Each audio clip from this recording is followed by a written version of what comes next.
Hello and welcome to Enlightened Empaths, your community for the spiritually awakened, where we discuss, explore, and connect with fellow empaths, healers, intuitives, and seekers. Hello, empaths. Welcome to the show this week. We have a very exciting guest to share with you all and a lot of important things to discuss. But first, let me introduce her. Mary earned her master's degree in clinical psychology from Pepperdine University after graduating with a bachelor's in English from Princeton. She endured childhood sexual abuse and did not get the help she needed in the aftermath. But when she got to Princeton, Mary made the decision to heal from her past by seeking counseling and volunteering as a peer educator and Take Back the Night organizer. This healing path also inspired her to dive into the world of alternative medicine, including energy healing, Reiki, yoga, acupuncture, and flower remedies. Her new book, Trusting the Dawn, shares how she healed from this trauma. In Trusting the Dawn, she draws from her own real-life experiences and her background in clinical psychology to offer a radical integrative handbook for not only healing from trauma, but awakening to even more joy and meaning because of these experiences. She's been featured in numerous outlets like Forbes, Travel and Leisure, Observer, and Goop, and she and her sister also head up Wild Precious Life Retreats, which aims to provide others with healing and growth opportunities. Mary, that biography alone is inspiring. Thank you so much for coming on the show this week. Thank you for having me. I'm honored to be here. Can you start us off by talking about what propelled you in those first moments at college to start to realize, yeah, I have gone through this traumatizing experience and I think I need help? Yeah. I would say, I came from a background in Washington, D.C. that was very proper, and my parents are very loving and educated and supportive. And yet it just, I don't know if it was the time or the environment, but that conversation about healing and therapy wasn't really on offer yet. And getting to Princeton, they have these free services in the counseling center, and actually meeting other kids that had gone through similar experiences, it became a conversation. And I just knew, I don't know. I just knew I had this instinctive, I was having stomach issues. I was anxious. I just knew that I didn't have to do it alone, I guess, anymore. So I think sometimes you have to be outside of your quote unquote normal environment before you can even realize that. And I think that's why so many people, when they leave home or go to college or get that first job, it's when they start to realize something happened to me. Yes. And I was aware that something happened to me, but I think I talk about this in the book, because the book was precipitated by my surviving the Montecito mudslide. I had a near-death experience and I lost everything. And I thought my child and then husband had died, so that I was trapped. It's kind of like that intense trauma. Not saying that the sexual abuse trauma from, decades before was not huge, but, it had been a lot of time since then. But it's sort of interesting how that trauma can then go backwards and you realize that there's things that we didn't heal. And with sexual abuse, I think can be often shame, guilt. Did I do something to provoke it? Whereas in a mudslide, well, that it's interesting how different traumas carry with them different associations and different stigmas, even just in our own minds. But I think also the extremes of both of those are horrific things for anyone to live through or to experience. But from, being an empath, being a highly sensitive person, it exemplifies that even more. But it also is, I think the work you're doing with PTSD is so vital right now, because so many empaths have either buried it or hidden it or haven't had a safe place to give voice to it. What are some ways that they brought you out of that helped you realize, okay, I have to pick myself up and go forward from here?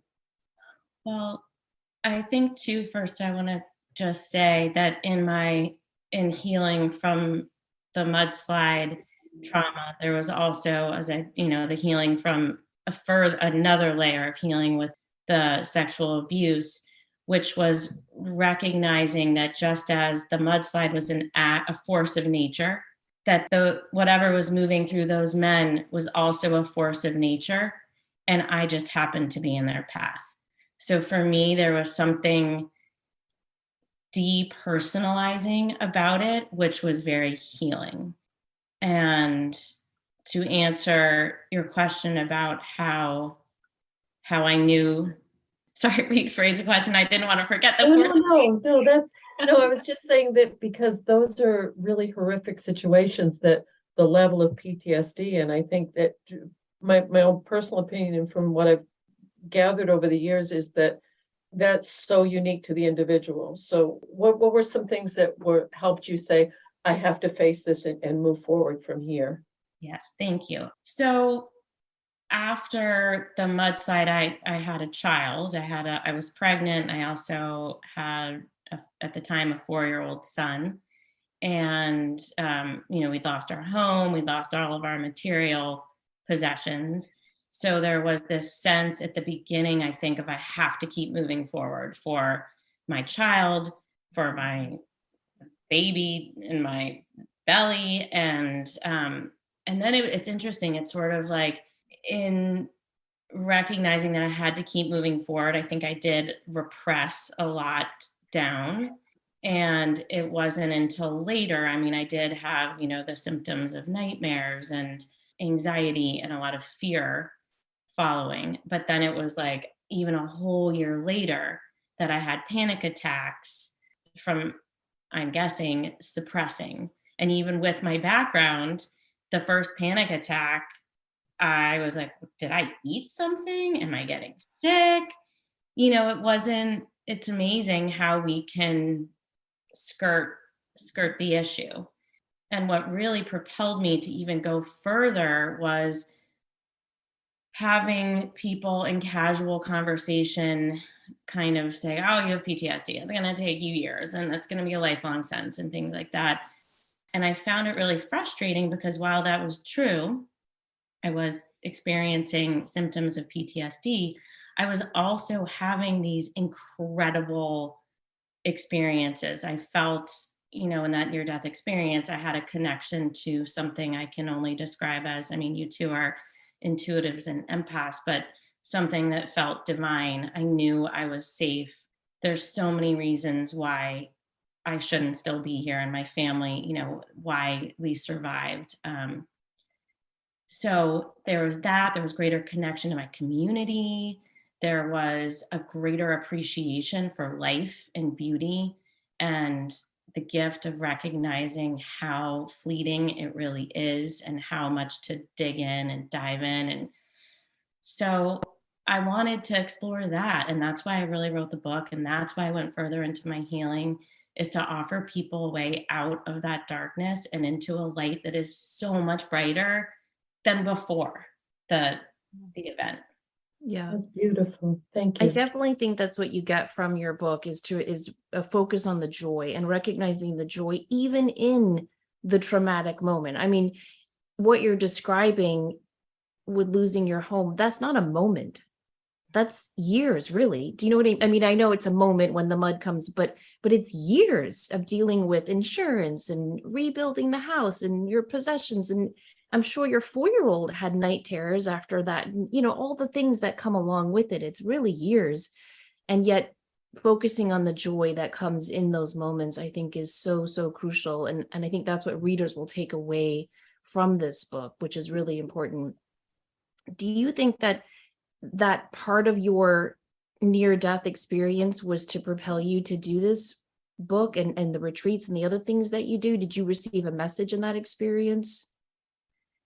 Yeah, I think, and the messages kind of keep coming. And so what we had been doing our Wild Precious Life retreats, and I'd been very interested in all different modalities of healing prior to the mudslide. And it felt like everything I'd been doing and we'd been doing with the retreats prepared me for that moment or those hours and then the years that followed to not only survive, but to kind of pay it forward. That night I was trapped on my bathroom counter. The mud stopped, like an inch beneath my bathroom counter. So I could stay there for 5 hours until I was rescued. But there was a little bottle of essential oils on the counter called Inner Peace. And I was like squirting into my hand and like taking a deep breath and trying to meditate and pray. And so that was one tool that I'm like, okay, we can do this. There's a reason that there were so many what ifs. I feel like I've talked to another good friend who lost his mother that night, who was a neighbor. All of his what ifs wound up with her not still being here. And all of my what ifs wound up with me still being here and with my family still being here. So it was even like a few months later, I was doing a session with this cool shaman in Arizona. His name's Tim Frank. And I was sobbing and letting it all out. And he said, Mary, do you think that you survived all that to be like taken out now? Because I was still so afraid of like, a tsunami or murder, what I was so fearful. He's like, you did not survive all that to be taken out now. You survived because you have a mission to spread your light and joy and to help others. So it's interesting how we keep hearing the messages and That's so true. Yeah. And that's an excellent point about having, this is a little blunt, but it's very honest, is I have some circumstances in my life. And now one of my favorite expressions is, I've been to hell and this isn't it. So it gives you a perspective and a sense of gratitude and exactly what you described, a connection with divine. And what I find when I talk to different folks is when they've been through so much, it gives them a level of empathy, compassion, and understanding that they may not have had before a traumatic situation. And I'm not wishing any ill will on anyone or anything like that, but what would be some ways people can start to take their power back? Because that's the key, is saying, this isn't going to take me. I'm going to win. I'm going to beat this. Absolutely. Well, I think the first thing is to recognize that we're not alone. I think that trauma can feel really isolating. It's this feeling of like nobody understands what I've been through, or no one's ever been through the hell that I've been through. So recognizing that the book too, I interview all different kinds of trauma survivors, people that have lost children, people that have lost marriages, financial situations, sexual abuse, all different kinds of trauma survivors who have thrived in the wake of that experience. So I think the first thing is to recognize you're not alone. And that's a big part of why I wrote the book, is I want people to feel that sense of community. And if I can do it, you can do it. And if these other people can do it, so can you. I think another thing is to speak your truth, identify what happened to you as traumatic. And sometimes I just had this the other day. Someone was like, yeah, but I didn't go through a mudslide. It's not that bad. I'm like, it is. It's like the great Dr. Edith Eger, who I love, and I interviewed her for my book. She's a Holocaust survivor and she's a therapist in La Jolla. She says there's no hierarchy of trauma. Everybody's trauma is the worst because it happened to them. So speaking your truth, identifying that what happened was traumatic, and sharing it. It's sort of like why Take Back the Night, and even like talk therapy, and these kind of what you all are doing right now, like we're talking about it, like get it out, obviously in a safe way with safe people, and start to seek the help that you deserve, that everyone deserves. And that's also, again, at the book, I've got all different kinds of modalities and resources and tools for how to find somebody to work with. I think those are the first things. What would be some of your favorite tools for people to start with that you recommend in the book? For me, EMDR was huge. And you can find, a lot of therapists are trained in it. Can you tell people briefly what that is? Because I've mentioned that to a lot of people and they're like, what? So Yeah. there are still people out there who haven't heard of it. So EMDR is eye movement desensitization reprocessing therapy, which is a mouthful, which is why I think EMDR, and it was first discovered by a psychologist named Dr. Francine Shapiro. She noticed that by moving her eyes back and forth while thinking about a traumatic event in her own life, that the the trigger was somehow removed. So the idea is that when we're in like REM sleep and our eyes are going back and forth, something is happening in the brain that is breaking the loops, the traumatic loops. So therapists can do it by either, it's called bilateral stimulation, where you're stimulating the left and the right hemispheres of the brain. So you can do that by holding buzzers that alternate, buzz in the right, buzz in the left, buzz in. You can do it by tapping. Butterfly tapping is a technique that Dr. Laurel Parnell talks about. She's got a good book on that. All different ways to stimulate the bilateral. So the idea is you're with the buzzers and with the bilateral stimulation, you tell the story of your trauma and you tell it again and you tell it again. And it is really amazing. The first time I did it, I was having nightmares every single night. And I was very skeptical that this was going to work. The first time I told my story, I was sobbing. I could barely get through it.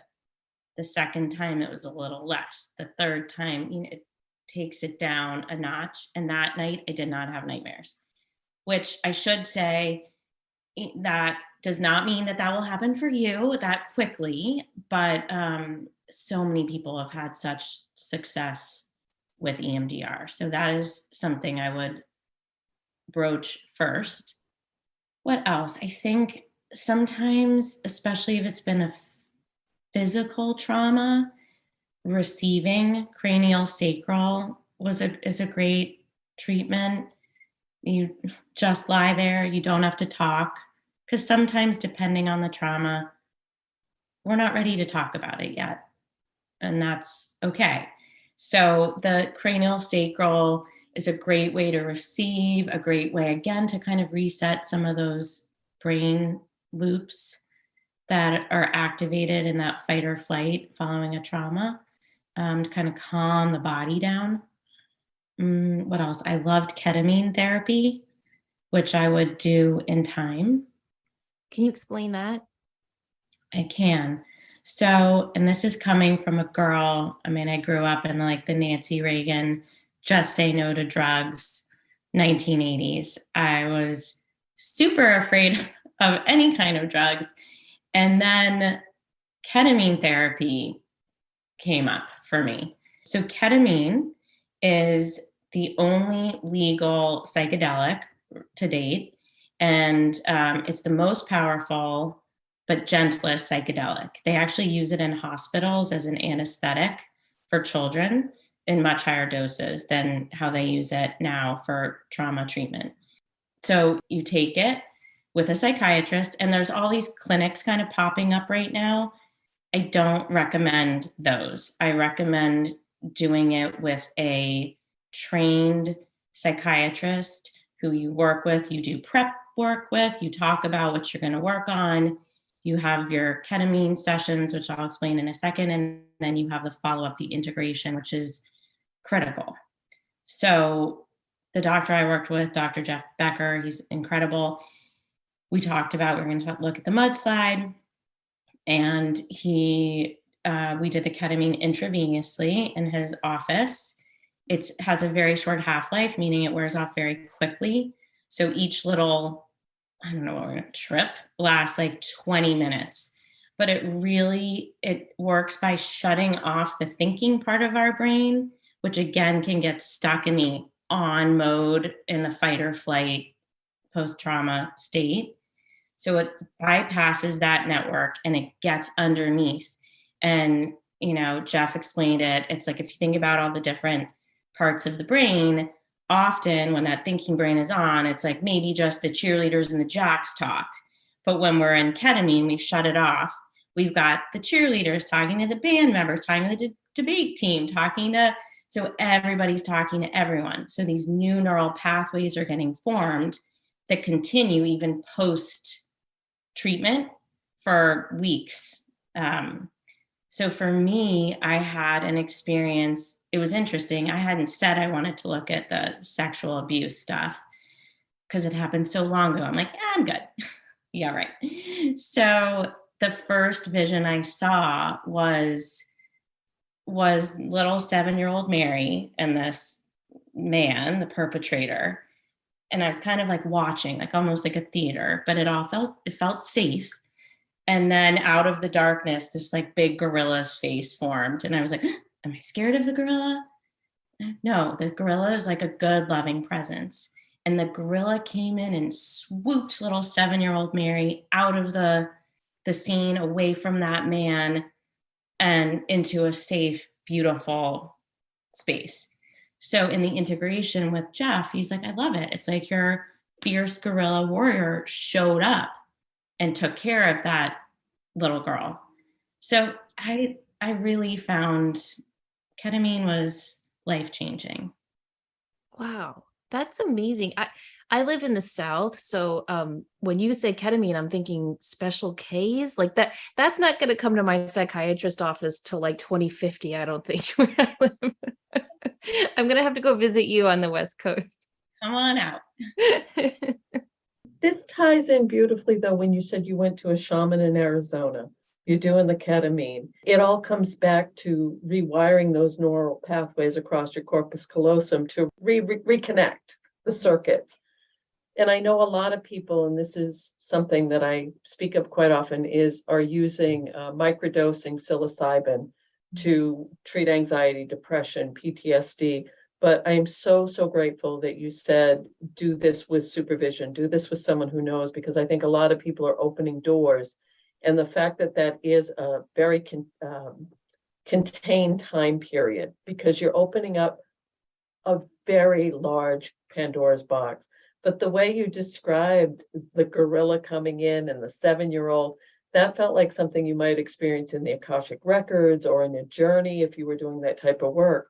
But it's still, from what you're saying, all of these are getting you to the same place, but do it with the intention of healing.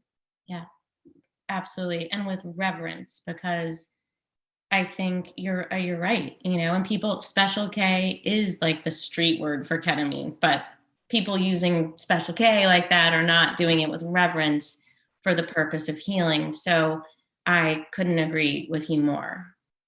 Yeah, that's really important. And I love that your book does discuss these many pathways to healing, not just one, not just yours, not just, someone you interviewed. Can you talk about like one or two of your favorite stories from the book of people you reached out to and interviewed and heard their own stories? Yeah, I think one of the most powerful stories is the story of Dan Eldon. Dan was the youngest photojournalist for Reuters. I think at 19, he was tapped to go to Somalia to photograph what was happening there. This was, again, many decades ago. And he was murdered by an angry mob following the US bombing a civilian, a building that was supposed to be housing warlords, and it wound up killing a lot of innocent civilians. So Somalis that Dan and some of the other photojournalists had befriended came running and said, please, you've got to photograph what's going on, capture this.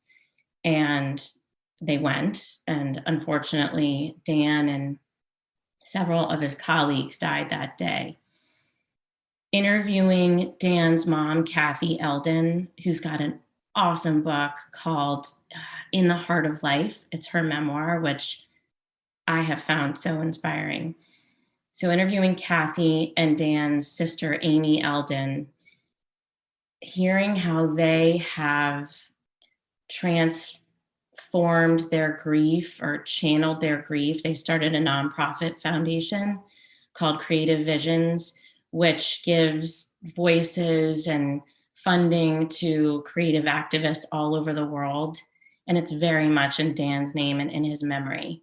So I go into it in more detail in the book, how even there's a moment where, they've done great things. They've been on Oprah, they've made documentaries. And one of their documentaries, I think, what was being honored at the UN in New York City. And Kathy talks about how, there was still part of her that had just not forgiven the Somalian people for what had happened. Their cab driver on the way to the UN is Somali. And they share the story of Dan's life. And the cab driver, pulls over and says, "I apologize on the behalf of the Somali people. That should never have happened. We're so grateful that your son was," I get emotional just thinking about it. And she said in that moment, she felt her heart release what she'd been holding, that resentment. And so It's a beautiful story. And that was no coincidence. no, right? Wow. Which that's what I mean too by this post-traumatic growth stuff. It's like when we really open and allow ourselves to open to the beauty and the connections and the divine around us, that is the gift. It truly is. Thank you for sharing that. Wow. You have your Firestone Sisters company, and one of your things that you offer are wild, precious life retreats. What would be entailed if someone wanted to attend one of your retreats? Yeah, we offer, week-long situations. We do one-day situations. And really the retreats were born out of this desire that my sister Lucy and I had. She's a certified life coach, and I've got my psychology degree. But we both realized that there's all these other alternative healing methods too that have helped us so much. So really we started them 10 years ago. I can't believe that, as a way to offer everything that was working for us in beautiful places where you don't have to think about what you're going to eat or if your room's nice or who we really wanted to offer the whole container experience. So they're on our website, firestonesisters.com. We've done a couple events recently with Joe Dispenza, who I love, who's an incredible meditation teacher and speaker. And we've got one coming up in the fall about, kind of quieting the roles and the shoulds and creating from the heart. And we're going to do some breath work and some healing. And then we end with drinking wine because we believe in you don't have to, but we're very much about celebrating life. So the green juice and the wine, let's do the hard work and celebrate what comes after that. That sounds awesome. What are some tips? Because as you're talking, I'm thinking about like when I was a young mom and trying to work and take care of my family and heal from some past issues. And a lot of the things you're mentioning would not have been accessible to that person, because I would have been thinking, I can't spend money on a cranial sacral therapist or I don't have time to schedule a psychiatrist or get a massage or do EMDR. So what are some non-monetary things that people could do to really start to unravel and dive into their healing? I think one really easy thing, well, it's not easy because everything is a commitment, right? We're making, and Lucy and I always say, self-care is not selfish. It's actually selfless, because especially as moms, there's so much output. And if we're not filling our wells back up, then there's nothing left to give. And we're not the best versions of ourselves. We're not the best moms. We're not the best partners. So making the commitment to find time during the day, and I know how hard it is to meditate. Meditation really changed my life. A lot of people are talking about meditation right now. There's a lot of different offerings online on YouTube. I love Joe Dispenza. He does have a specific style. Tara Brach is another totally different. She's got a great voice for it. Yeah, exactly. I have friends that like Headspace. There's basically just try different ones until you find one that's right for you. Essential oils and flower remedies. They're not free, but they're accessible. If you have you can even get them on Amazon or going to a natural food store and kind of play around with reading the descriptions of what they do. They can be really powerful and effective. Another thing I do every day is I do Qigong, which is energy cultivation. I love a great teacher who actually happens to be my partner now. Paul Frazier is great, and he's got some easy to follow along things on Facebook just to ground, clear, and open all at once. And Yeah, it's in doing Qigong, when I start, I do that every morning too. It's just a 20-minute YouTube video I watch. Mhm. And when I started doing it, I was like, what is this? I'm moving my hands. Like this isn't cardio. This isn't working my core. I'm like, what's happening here? But what it does is it really helps both sides of your brain to communicate better, and it focuses your breathing. So it's like you said, it's commitment. Because after a week, I started to see, oh, this actually does help. I was like you too. I'm like, oh, I don't feel anything. And then I did it again. And actually during the pandemic, I was having all this like neck and back pain. So I'm like, okay, I'm going to try it. And I was like, whoa, it went away, in like 10 minutes of moving my arms around. So I think that is a great tool. Wait, I just had another thought. It'll come to me. It'll come to you. Well, there's a comedian I love named Bill Burr, and he has this really funny bit he does where he's on a plane and they're experiencing turbulence, and this guy behind him starts whimpering and crying. And he said, all I wanted to do was scream at that guy, push it down, push it down. That's what we all do. We just push it down. And it always cracks me up because I think in life, that's what we're taught to do. Push it down, keep calm, and carry on.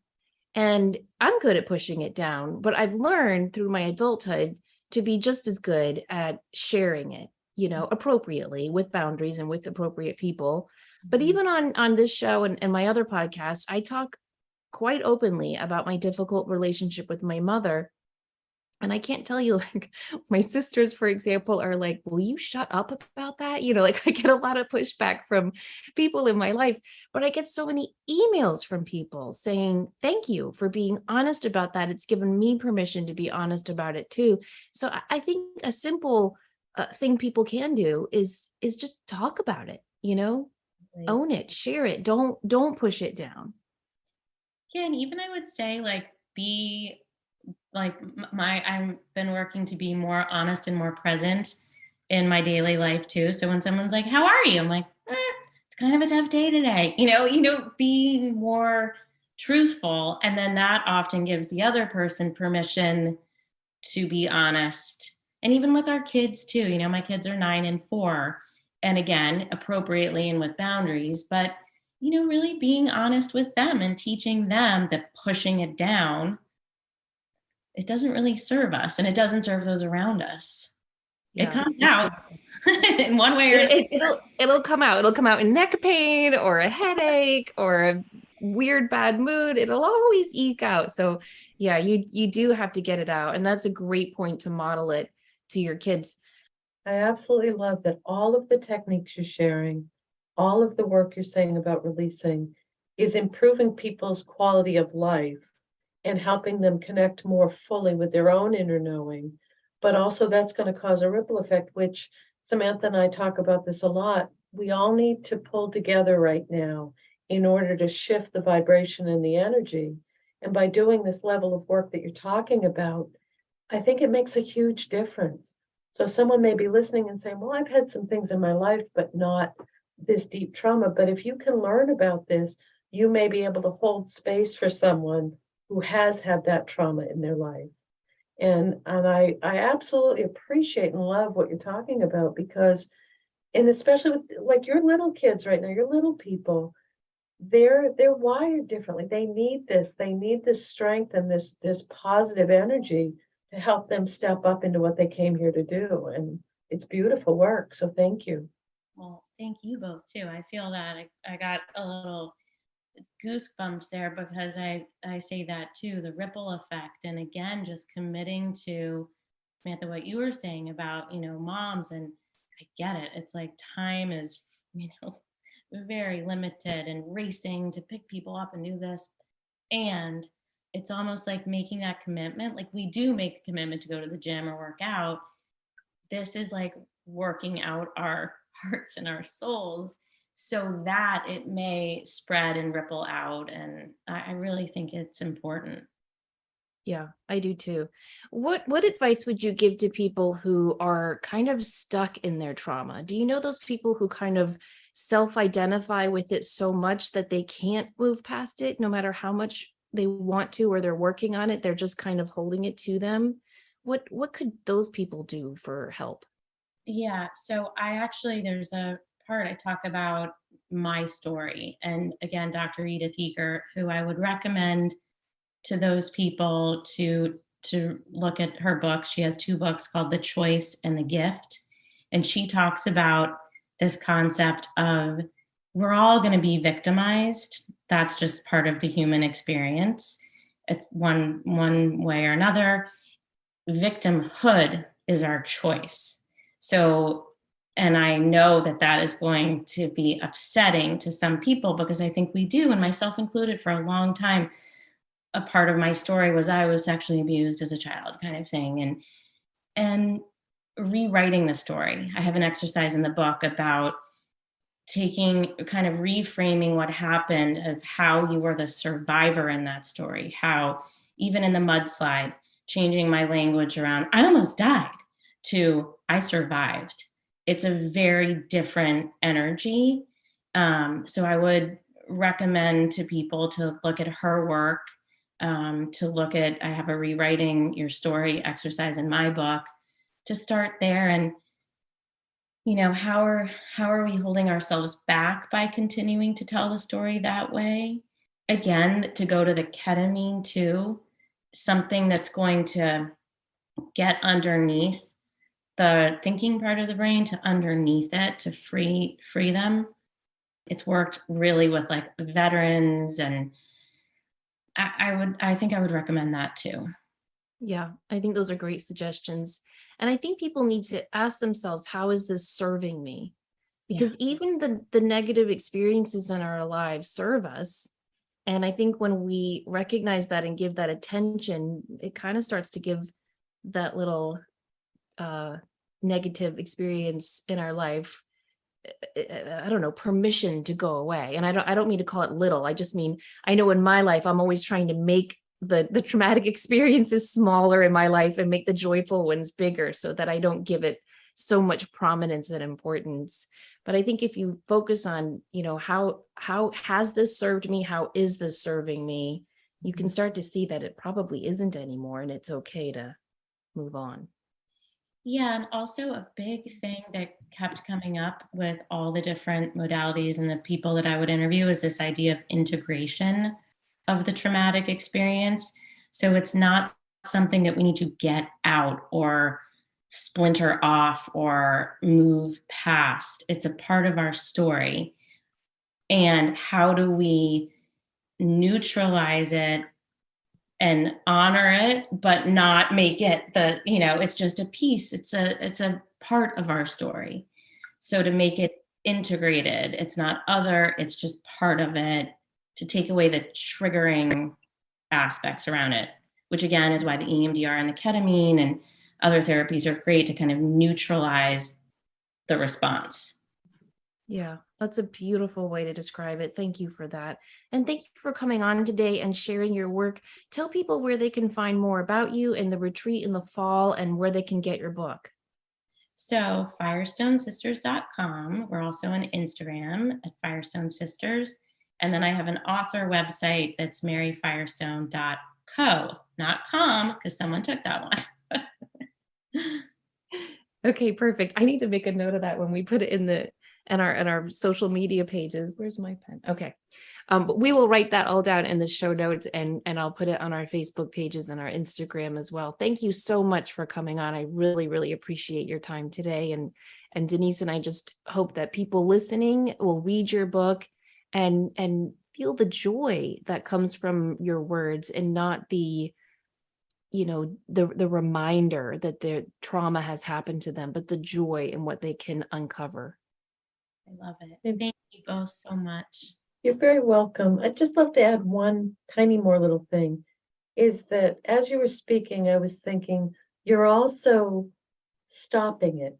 You're not putting that into that lineage of ancestral healing that needs to happen down the road. And by each of us facing our trauma or doing this work, where the buck stops here, kind of a thing, or it lessens that impact that's being passed down. So this isn't just about us. This is about past, present, future. And thank you, because it's big work.